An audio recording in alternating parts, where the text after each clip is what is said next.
Hello, everybody, and welcome to another episode of Encourage Mindset. I'm your host, Ethan Vandehyde. Today, we have a special guest in Kyle Mack. He is going to be an exceptional guest diving into some amazing topics. But first, we want to get to know who Kyle is. So, Kyle, welcome to the show. And why don't you tell the audience a little bit about yourself? Yeah. Hey, guys. So my name's Kyle. I'm an independent business owner in Milwaukee, Wisconsin. A couple of years ago, I had this idea of starting my own business, and that eventually led me to get into entrepreneurship and delving into that realm. I do brand identity design for small businesses, various different young entrepreneurs, startups, companies. And part of that is my goal is to help people clarify their dreams so that they can optimize their brands and that they can focus in on what they originally set out to do. Yeah, that's awesome, Kyle. And it's kind of cool the way you just really ended that segment right there about what you do. You talked about wanting to help people accomplish their dreams and turn their goals into realities, right? And that's something that this podcast is really about. And that's something that you're going to dive into a lot more today. So why don't you start us off about why you believe today's topic is so important? So today I'm going to be talking about goal setting, strategy. It's very broad because I'm not talking about goal setting in particular, more so the philosophy behind strategy and goal setting. And yeah, so can you tell us why you believe that's so powerful? Like why you think goal setting so powerful? It really ties a lot to my story. I think one of the reasons I find it so powerful is because a lot of entrepreneurs, a lot of young entrepreneurs start out and they try to do things like they try to go full force. And that doesn't really work out too well if you're trying to do this long term. And I think it's very helpful because I hate to see people who have such a passion to make a living doing what they want to do and then get burnt out a couple months later. For sure. So how did you kind of find out your passion was, helping other people elevate their brand? Like, how did you discover that was something that you wanted help? Because you're accomplishing your goals, right? Because you're an entrepreneur and you're making a sale and you're growing your business. Mm-hmm. But the thing that you're doing is really helping a lot of other organizations take so many ideas they have in their head to a big goal. And then you're turning that goal that you're working with them into a reality. So where does that all come together? Yeah. So originally I was into art. Then I figured out that there's this thing called graphic design when I was in high school, I think. And that kind of transitioned into, I went to college, and then college didn't really work out. I didn't want to end up in an agency behind a desk. I ended up behind a desk either way. Yeah, we always do that. Kyle. We always get behind something. But that gave me more experience behind the back end and learning how to function around other people, send emails and run meetings. But anyways, so I ended up around during the pandemic. I thought, I was like, I want to start my own agency. I would say I failed terribly. I mean, I learned a lot of things, but I was like, yeah, I'm not ready for this. I'm just some 19-year-old kid living with his parents. And I think I have a lot more to learn. And I was trying to do it all at once. And I think over the past years, from about 2020 until now, I've slowly kind of learned a lot about running a business, leading other people, leading myself. And that's, I think, the reason, I got into brand identity because I wanted to use both the right side of my brain and the left side of my brain. Very cool. I wanted to get very technical, but I also wanted to be very visual and creative and be a little bit more free-handed in the way I went about doing business. Yeah, very cool. So you said you're in the Milwaukee area. I'm also in the Milwaukee area. What's some things that you enjoy doing in Milwaukee? Like what what brings you joy? What's some, whether it's the crazy festivals we have here all the time, some cool restaurants you want to shout out. What's some things where it's like, these are things that I always look forward to doing. Yeah, I always like going to, I always like the restaurants. There's some really, really good restaurants around here. Especially during the summer, I like going to the beer gardens. Mm-hmm. Do you have ones in particular that you're like, hey, these are really good, Ethan, check them out?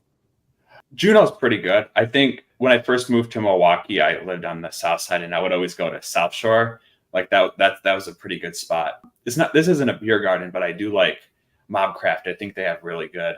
Mobcraft is so good.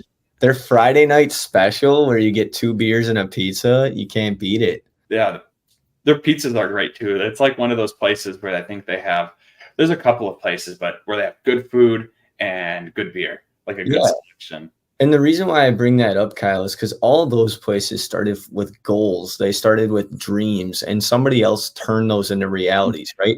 The entrepreneurs who thought of Mobcraft, who thought of the beer gardens, they all had to turn those ideas and things into emotion and to now what it is today. And that's kind of the cool thing about goals. You're able to track and then eventually, time after time, see your progress. So what's kind of a way for you to that you do that? Like, you set your goals, you track your progress. What are some things that you do that maybe the listeners might want to pick up and try to do? Yeah. If I were to break it down, I think finding different people to talk to, but for the most part, finding someone that specifically a friend. I think a friend's very helpful, who's kind of doing what you're doing, meeting with them. You talk about what you want to do, and they talk about what they want to do, and you talk about, and I do this weekly with my friends. We meet weekly and we talk about what happened last week, what went well, what didn't go well, and what we're doing this week. And I think that's helpful. I call this coaching. I coined the term from my previous boss. He used to do this with me every week before I'd start the week. I think the second part of it is SMART goals, which was also part of that coaching that I would do with my boss every week. Yeah, that's a great answer. You talked about, in your process for your company, right? Your first step is clarifying your dream, right? Remembering your aha moment and, what does it take to make these things happen? So what do you say to somebody where they are, whether it's personal development or professional life, they want to do something and they lost their direction? What would you kind of tell them to do? Yeah, I think one of the best places to go when you're not sure of what to do next is to kind of backtrack. This is actually a perfect example. One of my friends right now is on a sabbatical. He also is sometimes meeting with us on Mondays, and he's talking about his sabbatical, and he's doing things that he normally wouldn't have done when he was a teacher. He just didn't have enough time. He had a full schedule. He's doing some of the things that he would do when he was a kid, things that brought him joy. And usually there's an attachment there. I don't know about all business owners, but there's usually some attachment between something that you've had a love for earlier in your life that has kind of come kind of embedded itself into your brand and into your company. I think going backwards is a good step. And then I think a good second step is seeing where you want to go. Yeah, I love that. Can you elaborate more on that, seeing where you want to go? Because I feel like everyone has that expectation where they see themselves, right, Kyle, like, oh, I see myself being rich, or I see myself having multi-million-dollar business. Like, talk more about that one. Yeah, I think laying it out into steps, looking at either who you want to be or where you want to go, and looking at it's like, okay, so this is especially helpful for someone like me. I have ADHD, so like being able to kind of break it down into bullet points and saying, well, it's like, okay, I want to start a business. Well, what do you need to start a business? Well, I need a strategy, I need a logo, I need all these things. And then you start to break it down into different projects and into tasks. And it looks overwhelming. And I think the sustainability feature that I was talking about earlier making it sustainable for business owners, I think the best way to go about doing this is to create something that's sustainable, doing strategy, setting goals that are sustainable. Because a lot of the times, I think a lot of the goals that we have are audacious. I mean, don't get me wrong, that those are good. But when you're starting out and you're looking for something easy to do, you're looking for small, simple steps, the best goal or the best strategy is the one that you do. And so when we create goals that we're not able to do, I think sometimes we make it difficult. So it's like, those are two things.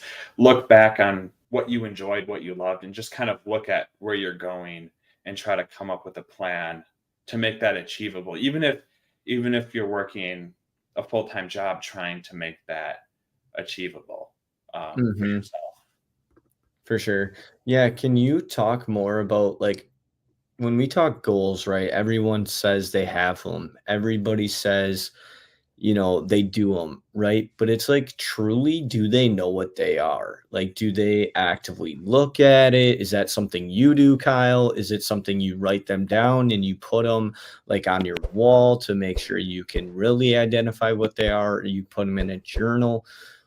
Because I fall in this same problem sometimes. Is I say I have goals, and I'll be honest. I mean, I can bull BS my way through some goals and tell you a goal, like, but how do you make it so, like, you should maybe have like a core goal, like you have 3 to 4, 5. Like, what do you kind of say to like that, where I'm kind of maybe like I know what they are, but I don't, in a sense like that, if that helps, Kyle?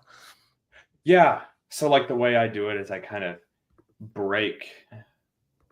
This is a little bit of a business strategy thing. I break I break it down into trimesters. Okay. And I look at what are we trying to develop this trimester? And I'll have a couple things in mind that I want to develop. It's like, I'm ending one right now. This one, it was like, okay, let's get a content strategy in place. It was all really marketing related. Okay, so we need to set up a sales funnel. We need to create content. We need to create articles. We need documents to add value to other people's businesses. We need a deal pipeline. And so you break down those things and you kind of look at them. And I think once you start writing down everything, it becomes a lot easier, because then once you start working on the tasks, you can go back, and at least that's how I try to make sure that I'm doing them. But I think, like, bringing in the accountability part that I talked about earlier, if you have someone you can talk to about doing your business, I think that's like some of the best meetings that you can have, is when you're being accountable, you're being honest. And sometimes we don't finish our goals. Sometimes we don't complete them. And that accountability and that coaching becomes very important, because then a good friend or a good partner can ask us, well, why didn't you complete the goal? What happened? It's like, well, I just wasn't feeling right. I couldn't hit publish.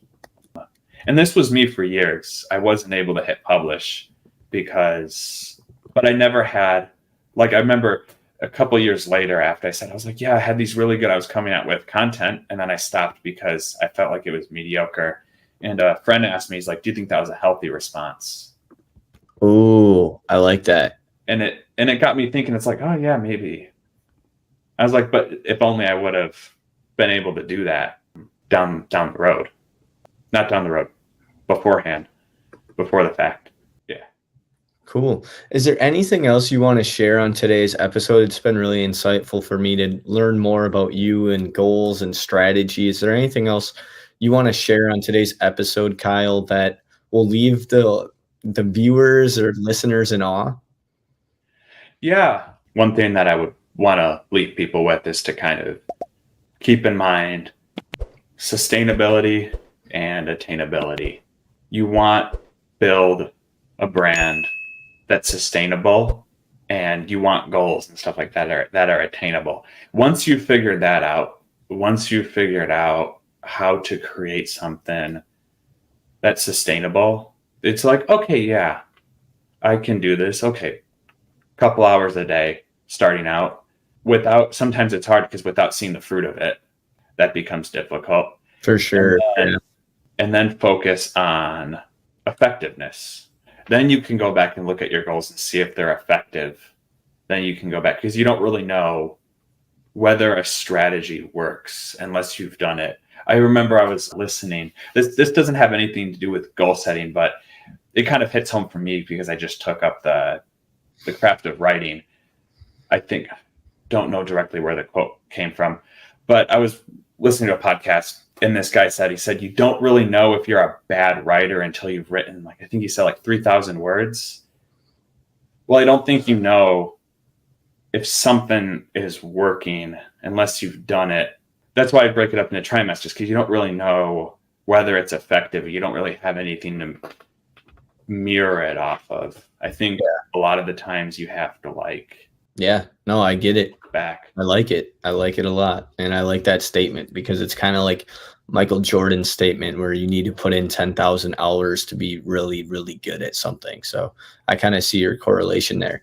Well, Kyle, thank you so much for coming on to today's show. I learned a lot, and I'm sure our listeners will. So I'm excited to share this to the world.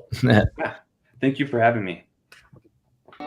So if you're ready to grow, hit that subscribe button, drop a comment, and let's build a mindset that empowers and transforms.